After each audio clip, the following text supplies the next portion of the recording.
Karachi water and sewerage corporation ने साल 2025 के दौरान शहर के निज़ाम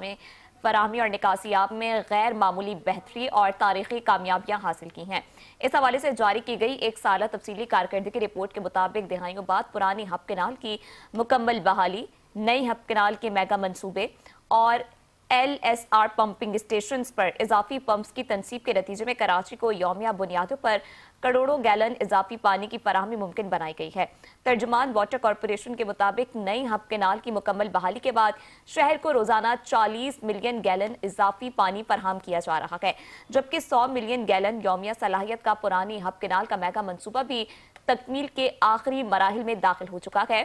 इसी तरह LSR पंपिंग स्टेशन पर जदीद पंप्स की तनसीब से यौमिया 40 से 50 लाख गैलन इजाफी पानी की फराहमी मुमकिन हो सकेगी, जिससे Lyari, Jamshed road, old city area और गुलशन इकबाल समेत मुतअद्दिद इलाकों को नुमाया फायदा पहुंचाएगा। सीवरेज निजाम की बेहतरी के लिए जदीद सेक्शन और जेटिंग मशीनों की तादाद में खातिर ख्वाह इजाफा किया जाएगा, जबकि शहरियों की जानवाल के तहफ़्फ़ुज़ को मद्देनजर रखते हुए शहर भर में 80,000 नए मैन होल कवर्स भी नस्ब किए जा चुके हैं। हारूनाबाद में 25 सेक्शन मशीनों के लिए नया पार्किंग जोन कायम किया जा रहा है, जबकि मलीर में दूसरे मरहले के पार्किंग जोन की मनसूबाबंदी भी जारी है। तर्जुमान के मुताबिक कारसाज, सखी हसन साइट और हारूनाबाद में जदीद